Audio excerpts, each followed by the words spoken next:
Yeshas Nakshathri to the stage from CleverTap, who's going to be talking about reinventing LiveOps strategy and adapting to the new norm. So before I start, I know it's been too many sessions after sessions and everything, so I thought let me start off with it. So who's ready to play a small mini game before we start with the boring presentation? Okay, so for this, I want everybody to stand up. Okay. Some standing up, some not, okay. Now, this is how you run a LiveOps event, okay? This is how it is. So if you say a game, everybody comes in, that's the LiveOps event game. No, so just kidding. So the game is like this. For the next questions which come in, if it applies to you, you stand up. If it doesn't, you sit down, okay?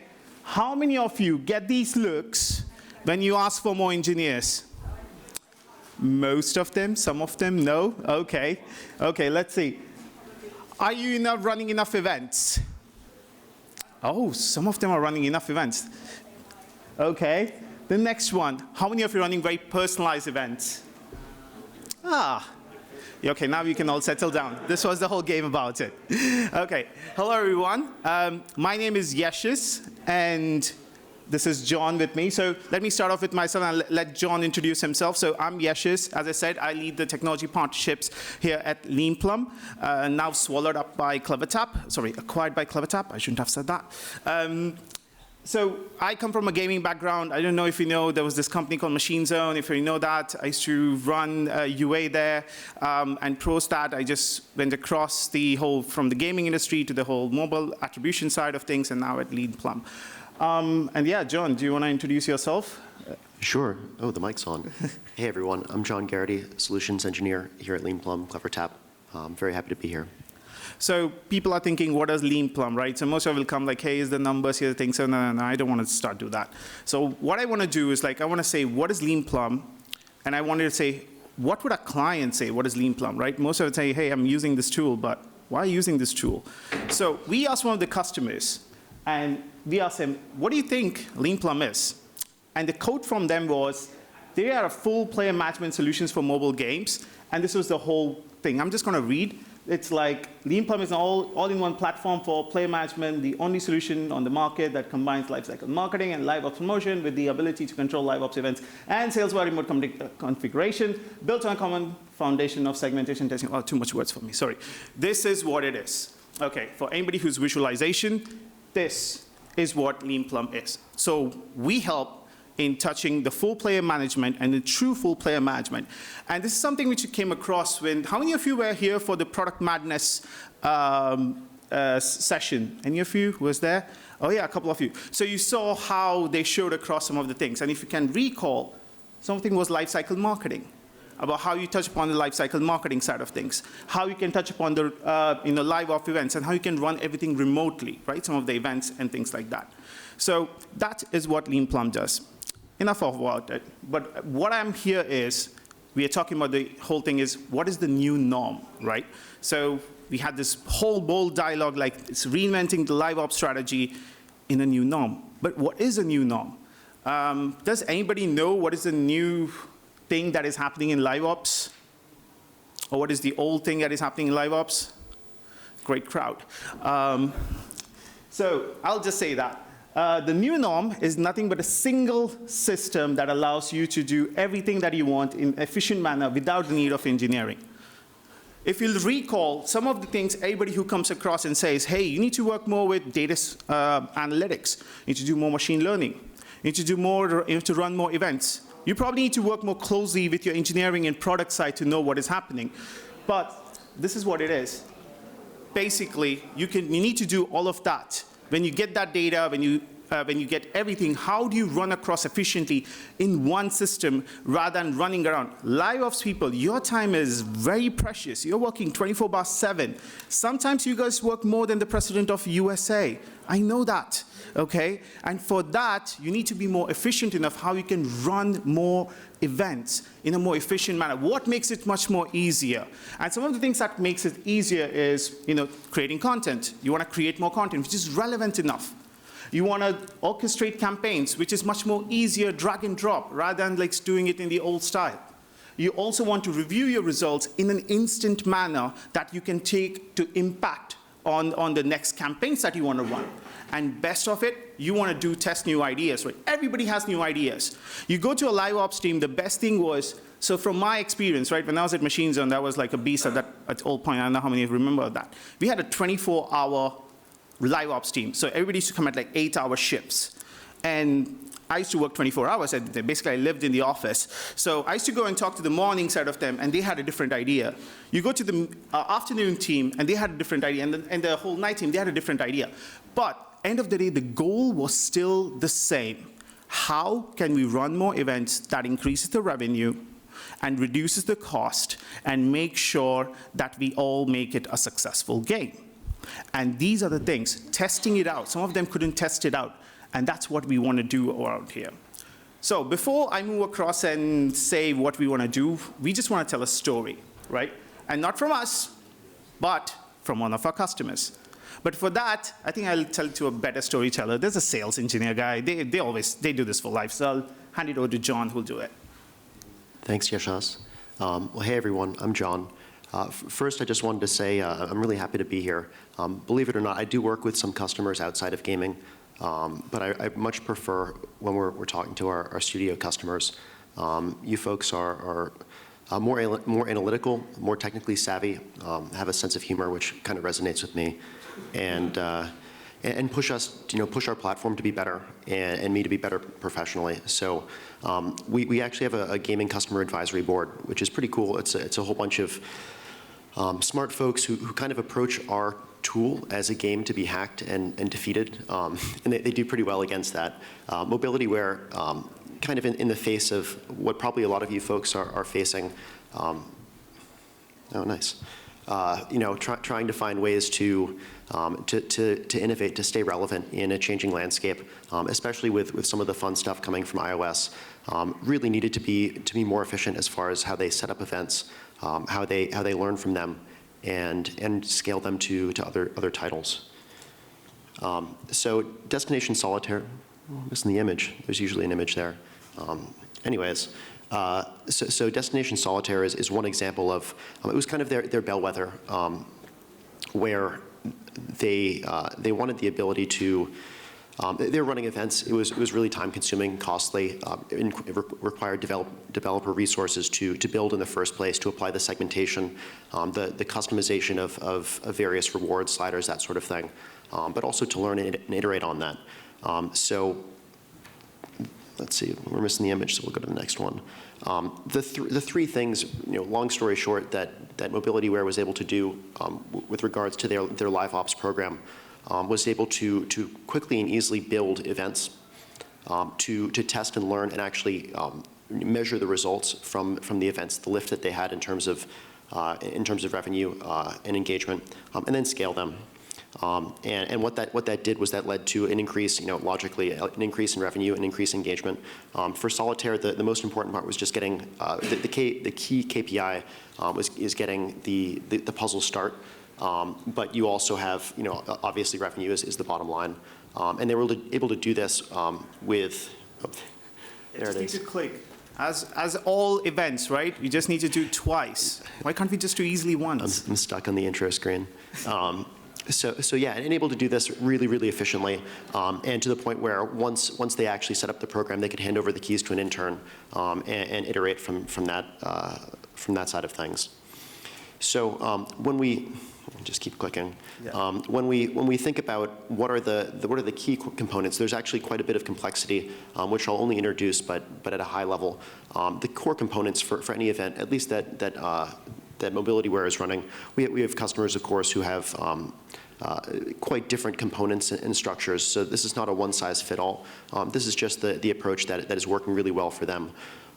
First, introduce the event. What is the event? How do you play? How do you win? What's the objective? Secondly, you actually play the mini game. You complete that core loop. And thirdly, you get the reward. I won't spoil the reward.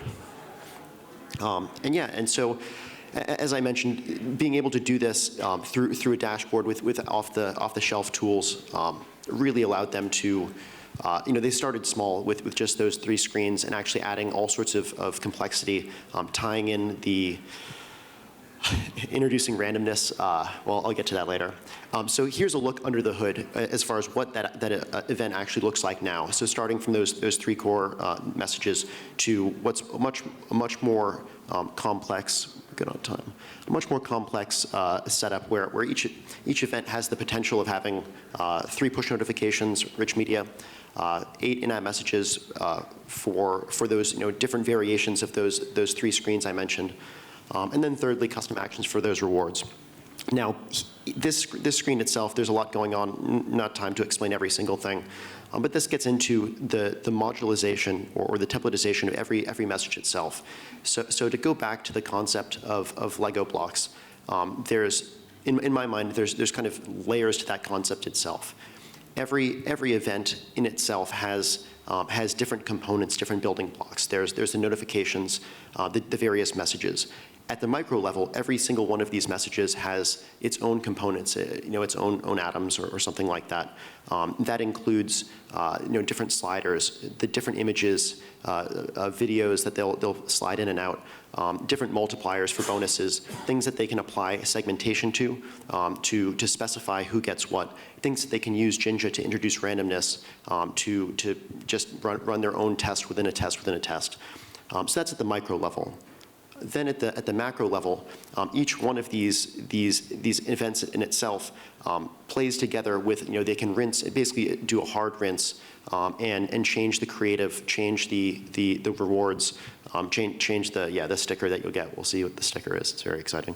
So change all that stuff and do another event in a month, in a few weeks, and actually then lastly expand this to the other titles. So there's these are at the molecular level, yeah, there's a little piece of code that they put in for each message, but this has enabled them to not only build a really efficient program for Destination Solitaire, but also expand that to Jigsaw Puzzle and various other titles.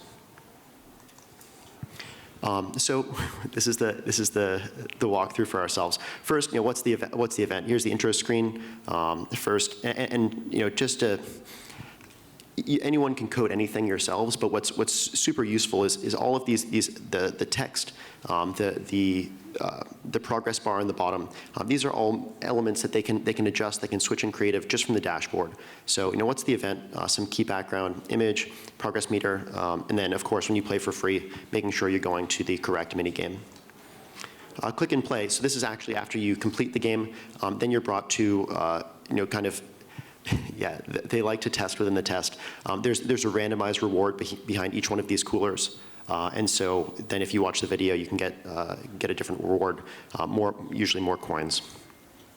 And then lastly, you'll see the sticker reward screen. Congratulations, we got a surfboard, or 2 surfboards, so we can ride with a friend. And you get the reward prize.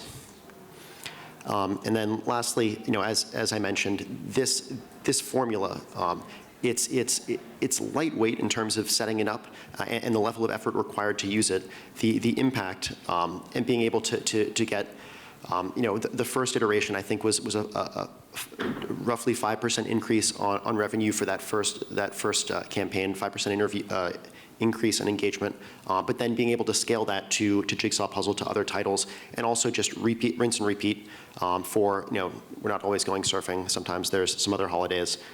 Chinese New Year, a big one right now.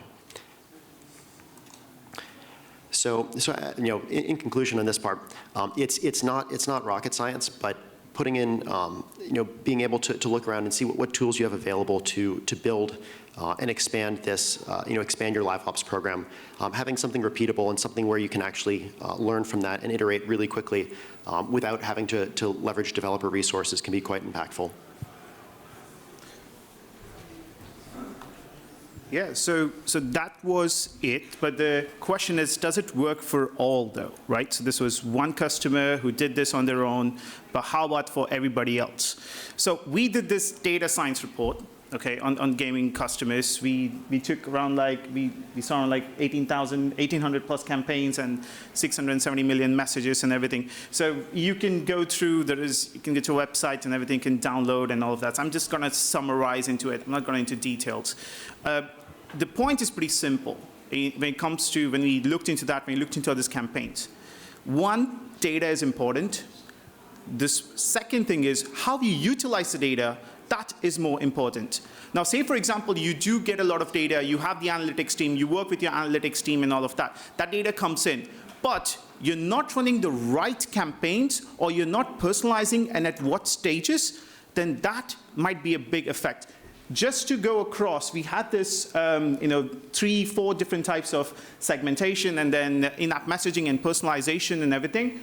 The top personalization, the message content personalization, only like 3% of them are used to something. But the revenue that they saw was 3, 4, even I think it was more than double what it was. So if there was, so unfortunately it's not here, I didn't put it across, but just to show across, for example, the average ARPU for somebody who did basic demographic segmentation and everything was around like $1.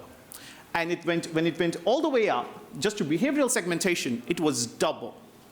And then for the third part, when you behavior triggered and in-app messaging, for example, anybody who does an event, right, we all are different. And we act in different ways. Like, for example, I play my games in my toilet, whereas a child would play somewhere else. So those are different, and you know how a behavior triggers. And based on that, if you run events with the data that you have, then that will ensure that you'll have a much more double revenue because you're more invested. End of the day, our whole point is to make sure that the game becomes a habit.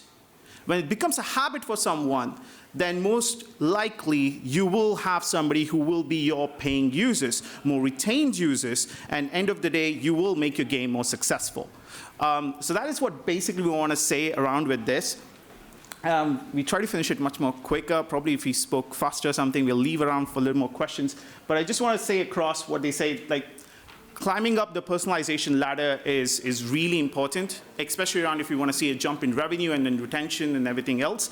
But most importantly, it's also about using your own intuition and what you want to do, and sometimes running those intuitions. Like some of the examples which which John showcased across, that also did not result in one way. They did a lot of A/B testing. They did a lot of other testing. So sometimes you fail, sometimes you win, but without testing, you will always fail. So try to utilize that in the system, and then I'm pretty sure that we all will have a successful campaign somewhere else. Yeah, and with that, we'll open up if anybody has some questions. We still have, 2 minutes, 45 seconds left. Or we'll give you again to stand up. Oh, yeah, questions, please. Yeah. Should I have a microphone or? Yeah, I think you can take the mic. Yeah, that one. Hello. Hi. Hi, Eric here from Nordnal. We do multiple technology, and I wonder what with Limplam here, is it possible to integrate that late stage for a game studio? Is it still working, or is it better if you integrate it early and center the game design around it? Yeah, you can take it. You can certainly integrate later, and we work with titles that are mature and others that are just starting out. I think it's a different conversation from the implementation standpoint, simply because there's with mature titles there's just more that we want to make sure runs as is. But there are various tools, event handlers and so forth, to make sure that the back end remains authoritative if that's a concern. And there's also you don't need to integrate every aspect of your messaging. We can certainly run nicely alongside components you've built already. I just want to, so I'm not sure, when it comes, we talk about ease of use, and I think showing the end result, what we usually do is actually show the platform itself and how you can, have different, for personalization, essentially the CRM is right there. So being able to put the assets in, handle message delivery, segmentation, and also the personalization of those messages with essentially a drag and drop builder, that's kind of what we're talking about. So if anyone wants to take a look later, I'd be happy to give you a tour. Yeah, we have G20 on the top floor, right next to the meeting room 1. And yeah, we have these guys in the front, some of them, he'll be roaming around. So if you want to talk, you can always talk. Yeah, any more questions, anything that we can answer? Yeah, we have time for one more question. Does anyone have questions? Don't just ask invite to the party, but yeah.